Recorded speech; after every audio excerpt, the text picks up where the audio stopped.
ఈ వీడియో మీకు నచ్చితే లైక్ చేయండి, షేర్ చేయండి. మరింత భక్తి, జ్యోతిష, వాస్తు, రాశి ఫలాల కోసం మా ఛానల్ని సబ్స్క్రైబ్ చేసుకోండి. వాగర్ధావ సంపృక్తో వాగర్ధ ప్రతిపత్తయే జగతః పితరో వందే పార్వతీ పరమేశ్వరౌ. శివాయ గురవే నమః. ప్రేక్షకులందరూ కూడా శుభస్వాగతం. నేను మీ హరిహర శర్మ.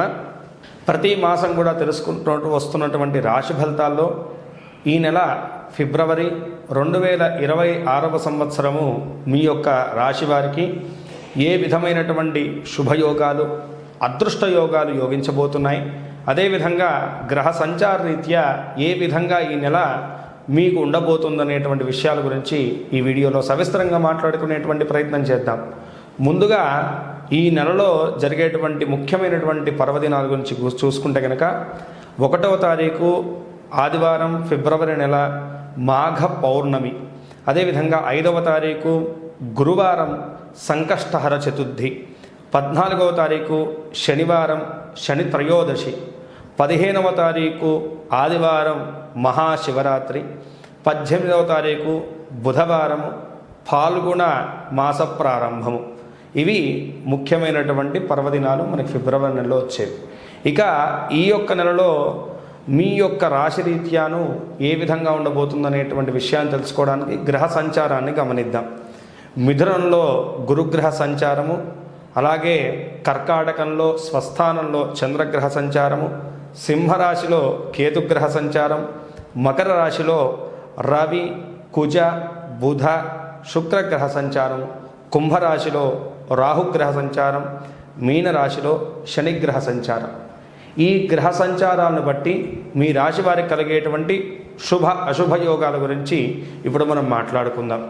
మకర రాశి వారికి ఫిబ్రవరి నెల రాశి ఫలితాలు మనం గమనించుకుంటే కనుకను ప్రత్యేకమైనటువంటి గ్రహ సంచారం ఈ నెలలో గోచరిస్తున్నది. లగ్నంలో రవి, కుజ, బుధ, శుక్రగ్రహాల యొక్క సంచారం అనేటువంటిది కనపడుతూ ఉన్నది. ఈ యొక్క గ్రహ సంచారాన్ని బట్టి విశేషంగా మనం చూసుకుంటే కనుకను వీళ్ళకి అనేక విషయాల్లో మార్పులు చేర్పులు అనేటువంటిది గోచరిస్తూ ఉన్నాయి. ద్వితీయ స్థానంలో రాహుగ్రహ సంచారము, తృతీయంలో శనైశ్చర గ్రహ సంచారము, షష్ఠమంలో గురుగ్రహ సంచారం.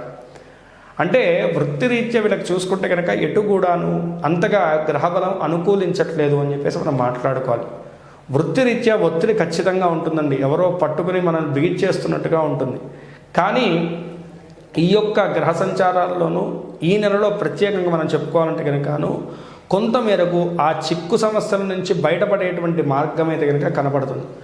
మొదటి 10 రోజులు కూడాను మునపటి నెలనే అనిపించినప్పటికి కూడాను ఆఫ్టర్ 10వ తారీఖు తర్వాత 10th తర్వాత నుంచి మీకు వృత్తిరీత్యా అయితే కనుక ఖచ్చితంగా అవకాశాలు రావడం, మెరుగుదల కనపడడం, మీకు అనుకూలంగా మారుతుంది వాతావరణం అనేటువంటి భావన, పాజిటివ్ ఎనర్జీ అనేటువంటిది మీకు ఖచ్చితంగా కలుగుతుంది ఈ యొక్క మనసులో.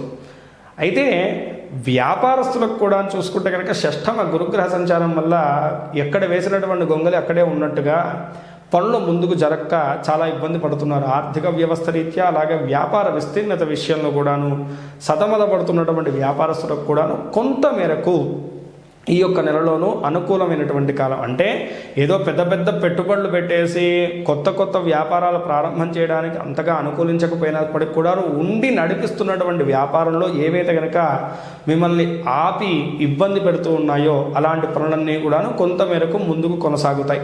ఆర్థిక సాయం అయితే కనుక ఖచ్చితంగా వృత్తిరీత్యా ఈ నెలలో మీకు అనుకూలించబోతుంది అని చెప్పేసి మనం చెప్పుకోవాలి. ఎందుకంటే ధనాధిపతి అయినటువంటి శుక్రుడు, కుజుడు అంటే రియల్ ఎస్టేట్ వ్యాపారంలో ఉన్నటువంటి వారికి కూడాను చాలా అనుకూలించబోతుంది అని చెప్పేసి చెప్పుకోవాలి. రవి వల్ల ప్రభుత్వ రంగంలో ఎవరైతే కాంట్రాక్ట్స్ వ్యాపారం చేస్తున్నారో వాళ్ళకు కూడాను ఈ యొక్క నెల చాలా అనుకూలించబోతుంది అని చెప్పేసి మనం మాట్లాడుకోవాలి. అయితే తృతీయ స్థాన శనిగ్రహ సంచారం వల్ల ఏంటంటే కనుక మనోధైర్యం, కష్టపడేటువంటి స్వభావం ఎక్కువగా మీరు ఇప్పుడు ప్రకటీకృతం చేస్తారు.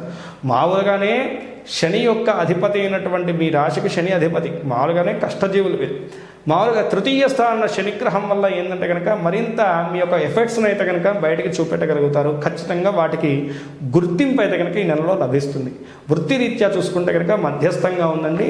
మునపటి నెల మినహాయించుకుంటే కనుక ఈ నెల కొంత మేరకు పర్వాలేదు. ఇక విద్యార్థుల యొక్క విషయాన్ని గమనించుకుంటే కనుక విద్యార్థులకు ఈ యొక్క నెల ప్రతికూలమైనటువంటి అంశాలు కొంతమేరకు కనపడుతూ ఉన్నాయి. షష్ఠమ స్థాన గురుగ్రహ సంచారం అనేటువంటిది పెద్ద దెబ్బ. దాని తర్వాత మనం చూసుకుంటే కనుకను అష్టమ స్థానంలో కేతుగ్రహ సంచారం జరుగుతూ ఉండడం, ఈ రెండు కూడాను అంతగా అనుకూలించేటువంటి సంచారాలు కావు విద్యార్థులకు. కాబట్టి విద్యార్థులు ప్రత్యేకమైనటువంటి శ్రద్ధను వహించాలండి. ఎవరైతే కనుక ఎడ్యుకేషన్ వైజ్గా విదేశాలకు వెళ్దాం అనేటువంటి ప్రయత్నాలు చేస్తున్నారో, వీసా వంటి ప్రాబ్లమ్స్ని ఎదుర్కొంటూ ఉన్నారో, అలాగే ఉద్యోగ రీత్యా కానీ వ్యాపారరీత్యా కానీ విదేశాలకు వెళ్దాం అనుకుంటున్నారో వాళ్ళకు కూడాను అంతగా అనుకూలం లేనటువంటి కాలంగా ఈ నెలను పరిగణించుకోవాల్సిందే. కాబట్టి పోటీ రంగ పరీక్షల్లో పాల్గొనేటువంటి వారు గారు, అలాగే ప్రజెంటేషన్స్ ఇద్దామనుకునేటువంటి వారు మాత్రం ప్రత్యేకమైనటువంటి జాగ్రత్తను శ్రద్ధను వహించాలి. అనుకూలత లేనటువంటి కాలం ఇది, బాగా దృష్టిలో ఉంచుకోవాలి విద్యార్థులు. ఇక కుటుంబ వ్యవస్థ రీత్యా చూసుకుంటే కనుక ఏదైతే కనుకను కుటుంబంలోనూ ఆస్తి విషయాల్లోనూ ఏవైతే కనుకను కోర్టు సమస్యలు ఉన్నాయో, తగాదాలు ఉన్నాయో వాటిల్లో మాత్రం పెద్ద మెరుగుదల లేకపోయినప్పటికి కూడాను కొంత మేరకు వాతావరణం అయితే కనుక మీకు ఫేవర్గా కనపడేటువంటి సూచనలు అయితే కనుక కనపడుతున్నాయి. అంటే అవి ఒక్కొక్కరికి రావు, కానీ కొంత మేరకు మీకు ఫేవర్ని కలగజేసేటువంటి కాలం అయితే కనుక సుస్పష్టంగా కనపడుతున్నది. అదేవిధంగాను ఈ యొక్క సమయంలోనూ భార్యాభర్తల మధ్య ఉన్నటువంటి విడాకుల విషయంలో కానీ, లేదు స్పర్ధలు కానీ, ఎడబాటు కానీ, గొడవలు కానీ ఏవైతే ఉంటాయో వాటిల్లో కూడాను కొంత మేరకు సామరస్యమైనటువంటి ఫలితాలు అయితే కనుక మీ మీద కనపడుతూ ఉన్నాయి. పితృ సంబంధితమైనటువంటి అనారోగ్య విషయంలో మాత్రం కొంతమేరకు మెరుగుదల కనపడుతుందండి. అది మీకు ఎంతో ఆనందాన్ని, మనోధైర్యాన్ని కలగజేస్తుంది. కుటుంబ సభ్యులు కూడాను మీ యొక్క వాటకు చాలా విలువనిస్తారు. అలాగే మీరు చేసేటువంటి ప్రయత్నాలన్నీ కూడాను వాళ్ళ యొక్క మాట, వాళ్ళ వంతు సహాయ సహకారాలు అయితే కనుక ఖచ్చితంగా మీకు అందజేస్తారు. ఈ సమయంలో మీ యొక్క స్నేహితుల యొక్క అన్నదండలు మీకు ఎంతో ఉపయోగమవుతాయి. అదేవిధంగాను ఇంట్లో జరిగేటువంటి ఒక శుభ కార్యక్రమానికి మీరు అంచనా వేసుకున్నటువంటి డబ్బు కన్నా అధికమైనటువంటి వ్యయం కలిగేటువంటి సూచనలు ఉన్నాయి. కాబట్టి తగు జాగ్రత్తలు ఖచ్చితంగా వహించాలి. ఇక ప్రేమ జీవనం గురించి చూసుకుంటే కనుక, ప్రేమ జీవనం గురించి మనం మాట్లాడుకోవాలంటే కనుక అస్సలు వీళ్ళకి అనుకూలమైనటువంటి కాలం కాదండి. ఈ సమయంలో ఖచ్చితంగా విడిపోయేటువంటి సూచనలు ఉన్నాయి. ఎడబాటు అయితే కనుక ఖచ్చితంగా కనపడుతున్నాయి. అనవసరమైనటువంటి మాట స్పర్ధలు, అలాగే మానసికమైనటువంటి బాధలు కలిగించేటువంటి సూచనలు అయితే కనుక సుస్పష్టంగా కనపడుతున్నాయి. కాబట్టి ఖచ్చితంగా తగు జాగ్రత్తలు తీసుకోవాలి ప్రేమ జీవనంలోనూ. ఇక ఆర్థిక వ్యవస్థ రీత్యా మనం చూసుకుంటే కనుక ముందుగా ఆరోగ్య విషయం గురించి మనం మాట్లాడుకోవాలి. ఆరోగ్య స్థితి రీత్యా చూసుకుంటే కనుక షష్ఠమ స్థాన గురుగ్రహ సంచారం వల్లను, అష్టమ స్థాన కేతుగ్రహ సంచారం వల్ల ఆకస్మికమైనటువంటి ఆకస్మికమైనటువంటి అనారోగ్య సమస్యే కాకుండా ఆపరేషన్ల వంటివి జరిగేటువంటి సూచనలు కూడా ఉన్నాయి. కాబట్టి తగు జాగ్రత్తలు తీసుకోవాలి ఆరోగ్య విషయంలోనూ. దీర్ఘకాలమైనటువంటి అనారోగ్య సమస్యలతో ఎవరైతే ఇబ్బంది పడుతున్నారో వారు మాత్రం ప్రత్యేకమైనటువంటి శ్రద్ధను ఉంచుకోవాలి మీ యొక్క ఆరోగ్య రీత్యా. ఇక ఆర్థిక వ్యవస్థ రీత్యా చూసుకుంటే కనుకను ఆర్థిక వ్యవస్థ కూడాను చెప్పాను కదండి, వచ్చేటువంటి ఆదాయం కన్నాను కొంతమేరకు ఖర్చులు అయితే కనుకను ఈ నెలలో మిమ్మల్ని ఇబ్బంది పెట్టేటువంటి సూచనలు ఉంటాయి. పూర్తి స్థాయిలో చూసుకుంటే కనుకను 50% మాత్రమే అనుకూలమైనటువంటి ఫలితాలు ఉన్నాయి.